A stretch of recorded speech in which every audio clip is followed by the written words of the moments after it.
سلام البنات، ان شاء الله تكونوا كامل بخير وانتم تشوفوا في هذا الفيديو. اليوم ان شاء الله راح ندير معكم هاد لو بسكوي غولي بذوق الليمون، بما انه رانا في موسم وين راهو متوفر، وبسكوي بطريقه يجي خفيف روعه.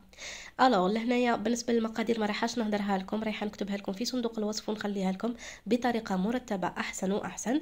بالنسبه لطريقه التحضير، فصلت الصفر على البياض. البيض ضروري جدا يكون بنفس درجه حراره الغرفه. حطيت له رشه من الملح وطلعته.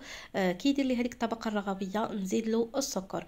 اون فوا يوصل لي لهذا القوام كما راكم تشوفوا فيه، نبدا نضيف له في الصفار. الصفار ما تضيفوش على دفعه واحده، ديما هاد لي بسكوي نخدمهم كما نقولوا بغرضنا باش يعطيونا نتيجه مليحه. نضيفوا الصفار واحده تلو الاخرى حتى نوصلوا كما نقولوا نحافظوا على هذاك القوام المنتفخ تاع لا ميرينغ اللي درناها بكري. ابخي نضيفوا الكميه تاع لافاني كو سوسوا بودر ولا ليكيد باش نسمو هذاك لو بسكوي تاعنا. لهنايا علاش انا ما هضرت لكمش المقادير اللي خدمت بها، لانه انا نحب لو بسكوي غولي تاعي يجيني منتفخ، يعني يجي طالع.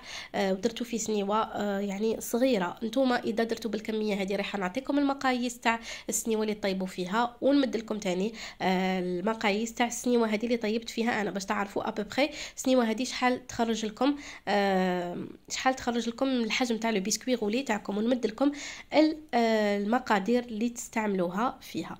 لهنا كما قلت لكم زدت الكميه تاع لافاني وضربتها تري بيان. نزيد لهنايا كميه تاع الزيت. الزيت لهنايا ما نضيفوش دفعه واحده، نضيفو يعني على شكل خيط، ونبقى ندير بلو باتور حتى يمتزج لي مليح مع الخليط الاول.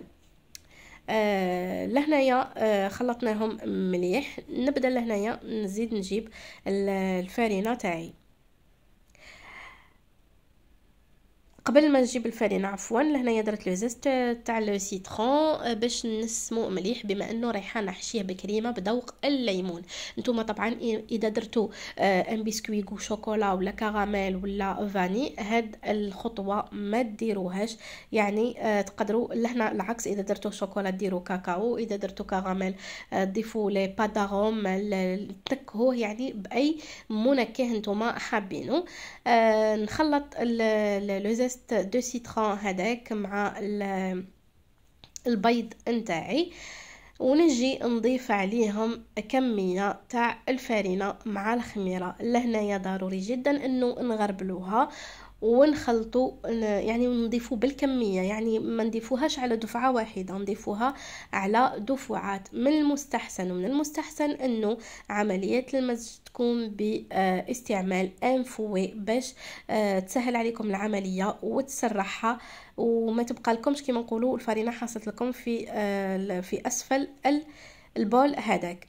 نجيب لهنايا نثبت لو بابي كويسون تاعي في السنيوه بشويه من لاباري بسكوي غولي هذيك، ونبدا نحط في لاباري تاعي ونسويها كيما هكذا باش تجيني على مستوى واحد. نخبط السنيوه باش يخرجوا لي منها الفقاعات الهوائيه. نزيد نستعمل كوردون باش نخرج مليح هذوك الفقاعات الهوائيه، ونحطو يطيب في فرن مسخن مسبقا على نار متوسطه من بين 12 الى 15 دقيقه، وكل وحده ولو فور تاعها كيفاش يطيب. لهنايا في يعني الوقت اللي يطيب لي لو بسكوي غولي تاعي رايحه نحضر كريمه الليمون. لهنايا درت شويه درت عصير الليمون مع السكر وحطيتهم فوق النار حتى يذوبوا لي هذيك الحبيبات تاع السكر، ونجي للبيض تاعي نحط فوقه شويه تاع لافاني، نخلطو مليح حتى زلال البيض هذاك يتفتح مليح. اون فوا يتفتح هذاك زلال البيض وهذاك السكر يذوب في الليمون، نجيو نصبوا البيض تاعنا على هذاك الليمون، ونبقاو نحركو هكذا في الاول بسرعه شويه باش ما يطيبش هذاك البيض. ابخي بعد ما يمتزجوا لي مليح نبدا نحرك يعني بشويه فقط باش ما يلصقليش باستعمال ان فوي. فوالا اون فوا يبدا يدير لي في هذه الفقاعات خلاص، والكريمه تاعنا تعقد راهي واجده. نحيوها من فوق النار، نصبوها في ان ريسيبيون ولا في اناء كيما هكذا، ونبداو نضيفوا عليها الكميه تاع لا مارغارين تاعنا، نضيفوها على 2 مرات، ندوبوها مليح. اون فوا ندوبوها ويولي القوام كامل متجانس تاع الكريمه تاعنا، نغطيوها اون فيلم اليمونتير اون كونتاكت، ونحطوها في الفريجيدار ولا في الثلاجه حتى تحكم روحها. في هذا الوقت لو بيسكوي غولي تاعي راهو طاب. جبت ان بابي كويسون درتو في الماء كيما راكم تشوفوا، وحطيت فوقو لو بيسكوي غولي تاعي عفوا، ولويتو هكذا باش ما ينشفليش، يبقى محافظ لي على الرطوبه تاعو. الوقت هذا نروح انايا نحضر الكريمه تاعي تاع الحشو. بالنسبه للكريمه اللي هنايا درت اون كريم شونتيي طلعتها وزدت فوقها كريمه الليمون. كريمه الليمون انا هنايا كنت يعني مزروبه واستعملتها سخونه، نتوما من الاحسن تخدموا في غرتكم وخليوها تحكم روحها تري تري بيان. بالنسبه لهنايا الكميه تاع كريمه الليمون اللي نضيفوها هي اولا على حسب كيما نقولوا درجه الحموضه اللي حايبينها حنايا في الكريمه تاعنا، وثانيا نضيفوا الى قبل ما نوصلوا للمرحله تاع وين تولينا الكريمه تاعنا هذيك سائله، يعني لازم يكون قوام الكريمه قوام اون كونسيستونس موسوز، قوام تاع لاموس. لهنايا فتحت لو بيسكوي تاعي هذيك بقى يعني ما شاء الله الطري ما يتكسر ني غيان دو تو.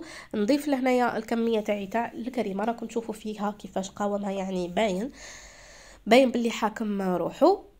نسويها كامل على جميع الاطراف، نديروها كما نقولوا مستوى متساوي، ما نوصلش للطرف لانه رايحه نقصها. خلاص لهنايا رايحه نضيف شويه تاع كريمه الليمون هكذا عشوائيا فقط، باش كيما نقولوا نقوي هذاك الذوق تاع الحموضيه. ونجي نرولي لو بيسكوي تاعي لهنا ما نضغطش عليه لانه الكريمه شويه كيما نقولوا خفيفه. اذا نتوما درتو بكريمه الزبده تقدروا تضغطوا عليه اكثر باش تحصلوا عفوا على ان بيسكوي غولي اللي يكون كيما نقولوا شاد روحو مليح. لهنا كيما راكم تشوفوا انا طيبت لو بيسكوي غولي تاعي بزاف، نتوما حاولوا ما توصلوش لهذه الدرجه. رايحه نغلفوا لهنا عشوائيا فقط بلا كريم شونتيي، مش يعني تغليف اللي نحوس يكون يجيني 100% مليح ولا، لانه رايحه ندير له تزيين من الفوق. التزيين لهنايا والحاشو تاع لو بيسكوي غولي هذا رايح يعتمد على نتوما واش حابين. تقدروا ديروه شوكولا، تقدروا ديروه كريم او بير، تقدروا ديروه يعني باي كريمه نتوما حابينها. انا انتهزت فقط فرصه يعني توفر الليمون ودرته. اصلا الليمون مليح ما كاش اللي ما يحبوش. لهنا بالنسبه للتزيين درت تزيين فقط هكذا، يعني ماشي غروند شوز. درت بلا غوزاس هذه. ابري حاولت درت هكذا فتحات في هذوك لي غوزاس وحطيت فيهم كريمه الليمون، زينته بشويه هذا السمسم هكذا من الفوق وشويه زيت دو سيترون. جا روعه وخفيف خفيف خفيف. نتمنى تجربوا الوصفه وتعجبكم. ما تنساوش تخليوا لي جيم وكومونتير.